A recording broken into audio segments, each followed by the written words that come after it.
নমস্কার বন্ধুরা, কেমন আছেন সবাই? আশা করি সবাই খুব ভালো আছেন আর আমিও খুব ভালো আছি। তো প্রতিদিনকার মতন আজকে একটি নতুন ভিডিও নিয়ে আপনাদের কাছে হাজির হয়েছি।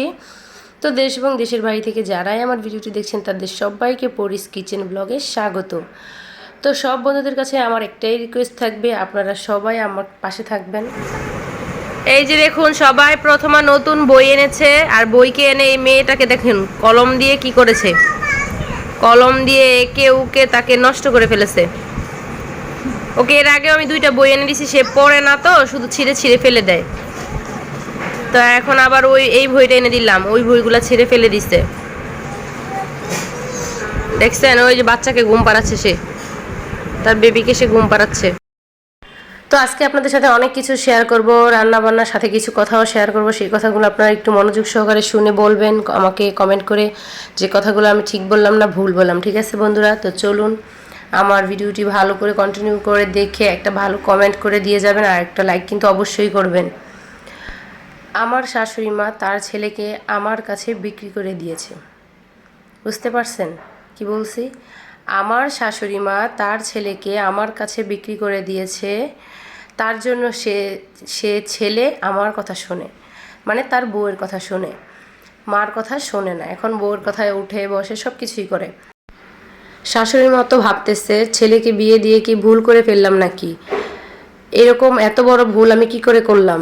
আমার ছেলেকে বিয়ে দিয়ে তো আমার ছেলেকে আমি পুরোই বিক্রি করে দিয়েছি, তার শ্বশুরবাড়ির কাছে, তার বউয়ের কাছে আমি আমার ছেলেকে বিক্রি করে দিয়েছি। হায় হায়, আমার ছেলেকে বুঝি তার বউ তাবিজ করলো, তার শ্বশুরবাড়ির সবাই মিলে আমার ছেলেকে তাবিজ করে নিল। তার জন্য হয়তো তার শ্বশুরবাড়ির সবার কথা শুনছে, বউয়ের কথা শুনছে, কিন্তু বাবা মার কথা শুনছে না। ছেলে যখন বড় হয়েছে, বিয়ে তো দিয়েছেন, ঠিক আছে, তো ছেলেকে এরকমটা কখনোই ভাববেন না যে ছেলে বিয়ে দিয়ে দেওয়াতে শ্বশুরবাড়ির চামচা হয়ে গেছে, বউয়ের চামচা হয়ে গেছে, বউয়ের কথা শুনছে, শ্বশুরবাড়ির কথা শুনছে, এরকমটা কখনো ভাববেন না।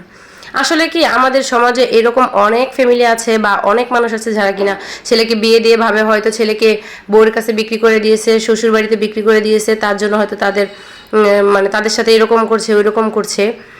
আসলে একটা কথা চিন্তা করেন, আপনার মেয়ে যখন আপনি বিয়ে দিয়েছেন, তখন কিন্তু আপনার মেয়ের জামাই যখন আপনার সাথে ভালো ব্যবহার করছে, আপনার খোঁজ খবর নিচ্ছে, আপনার মেয়ের সাথে সুখে আছে, ভালো আছে, তখন কিন্তু আপনি দেখে অনেকটা খুশি হন, অনেকটা ভালো লাগে, যে আপনি মানুষের কাছে অনেক গর্ব করে বলেন যে আমার মেয়ে অনেক ভালো আছে, অনেক সুখে আছে, সেটা অনেক খুশি লাগে আপনার কাছে।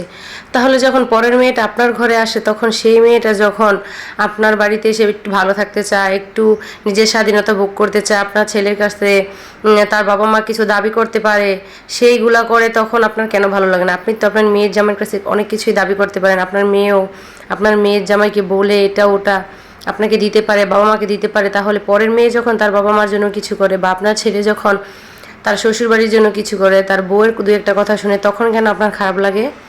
আসলে এটা কিন্তু ঠিক না, বুঝছেন? আপনি যেমন আপনার মেয়েটাকে সুখে শান্তিতে, আপনার মেয়ের জামাইকে একসাথে মিলেমিশে সংসার করাটা আপনি খুশি লাগতেছে, তেমনই কিন্তু আরেকটা মায়েরও তার মেয়ের জামাই একসাথে থাকবে, তাদের মন ইচ্ছা মতন তারা স্বাধীনভাবে চলতে পারবে, সেটা কিন্তু তাদের দেখে অনেকটা ভালো লাগবে।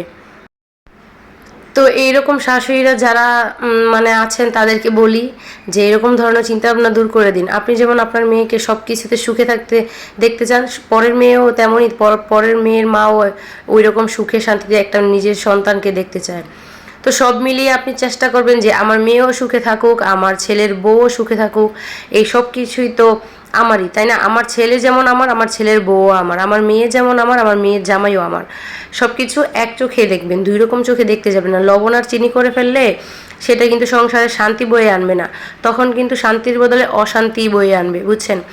তবে আমি এই কথাগুলো আপনাদের সাথে বলছি, ঠিক আছে, কিন্তু এরকম কোনো ঘটনা আমার সাথে এই পর্যন্ত ঘটেনি। আমার ফ্যামিলির মানুষ সবাই অনেক অনেক সাপোর্টিভ।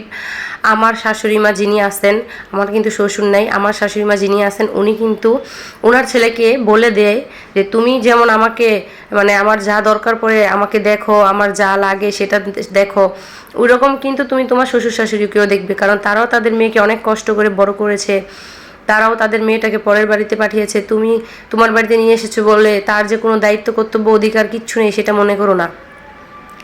সে যেহেতু ইনকাম করতে পারতেছে না, তার বাবা মাকে সুখে দুঃখে দিতে পারতেছে না, করতে পারতেছে না, সেটার দায়িত্বটা তোমাকে নিতে হবে, তুমি দিবে। এটা কিন্তু আমার শাশুড়ি সবসময় আমার হাজব্যান্ডকে বলে দেয়। আর আমার হাজব্যান্ডও কিন্তু অনেক ভালো মানুষ, সে কিন্তু মার কী লাগে, বউয়ের কী লাগে, শ্বশুর শাশুড়ি কী লাগে, ভাই বোনের কী লাগে, সবারটা সবারভাবে সে বুঝে নেয়। হয়তো দামি কিছু না দিতে পারো, কিন্তু অল্পতেই সবাইকে খুশি রাখার চেষ্টা করে। আর আমাদের ফ্যামিলি মানুষ সবাই অল্পতেই অনেক খুশি হয়ে যাওয়ার মতন মানুষ, বুঝছেন। তো যাই হোক, আমি উপরওয়ালার কাছে অনেক অনেক কৃতজ্ঞ যে এরকম ধরনের চিন্তাভাবনা মানুষের সাথে আমার মানে আমাকে জড়ায়নি। আমার ফ্যামিলির মানুষ সবাই অনেক ভালো মানুষ। তো আপনারা সবাই দোয়া করবেন যাতে আমার ফ্যামিলির মানুষ সবসময় ভালো থাকে, আমার হাজব্যান্ড ভালো থাকে। তো আমিও সবার জন্য অনেক অনেক দোয়া প্রার্থনা করি যাতে সবাই এরকম একটা শ্বশুর বাড়ি পায়, যাতে তাকে সেইখানে শুনতে না হয় যে এটা তোমার বাপের বাড়ি না, এইখানে তোমার অধিকার নাই, এইখানে তোমার এইটা নাই ওইটা নাই, এইরকম কথাগুলো যাতে কখনো কোনো মেয়েকে শুনতে না হয়। আর আমাদেরকেও বুঝতে হবে যে আমরা যে পরের বাড়ি থেকে এসেছি একটা বাড়িতে, সেখানে আমরা যেমন বাবা মাকে অনেক আপন করে নিতাম, তেমন শ্বশুর শাশুড়িকে অনেক আপন করে নিতে হবে, নিজের মায়ের মতন সম্মান করতে হবে, নিজের মায়ের মতন ভালোবাসতে হবে। তাহলেই তো পরকে আপন করা যায়, তাই না? এভাবেই তো তোমাকে আর কেউ ভালোবাসবে না, তুমি ভালোবাসা দিতে দিতে তোমাকে একদিন ভালোবাসবে, সেটা বাসতে বাধ্য হবে, তুমি বাধ্য করবে, এরকমভাবে ভালোবাসবে যাতে তারা বাধ্য হয় তোমাকে ভালোবাসতে। আর সব মায়েদেরকে বলবো, নিজের সন্তানকে কখনোই কারো কাছে বিক্রি করে দেননি, অন্তত স্বাধীনভাবে সেটা ছেড়ে দিতে পারেন। আর ছেলের বউকে আপন করে নিন, তাহলে আপনার কখনোই মনে হবে না যে আপনার ছেলের বউকে ছেলেকে আপনি আপনার ছেলের বউয়ের কাছে বিক্রি করে দিচ্ছেন, এরকমটা কখনোই মনে হবে না। তখন আপনি অনেক সুখে থাকবেন ছেলের বউকে নিয়ে, ঠিক আছে?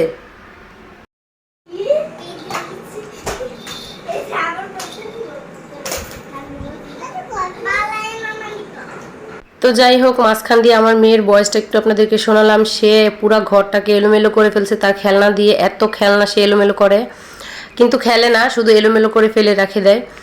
তো যাই হোক, ভিডিওটা অনেক লং হয়ে গেছে হয়তো আপনাদের কাছে। আমি যে কথাগুলো বললাম সেগুলো হয়তো একটু মনোযোগ সহকারে শুনবেন। আর মানে আমার কথাগুলো খারাপ বলছি কিনা ভালো বলছি সেটা একটু আমাকে কমেন্টের মাধ্যমে জানাবেন। আমি যতটুকু পারি ততটুকুই মানে কিছু কথা আপনাদের সাথে শেয়ার করতে যাই, যে কোনটা ভালো কোনটা খারাপ সেটা আপনারা যাতে আমাকে বিবেচনা করে কমেন্টগুলো করতে পারেন। তো ঠিক আছে বন্ধুরা, আপনারা হয়তো আমাকে অনেকটা টাইম দিয়েছেন, আপনারা সবাই ভালো থাকবেন, সুস্থ থাকবেন। আর ভিডিওটা এই পর্যন্তই, নমস্কার।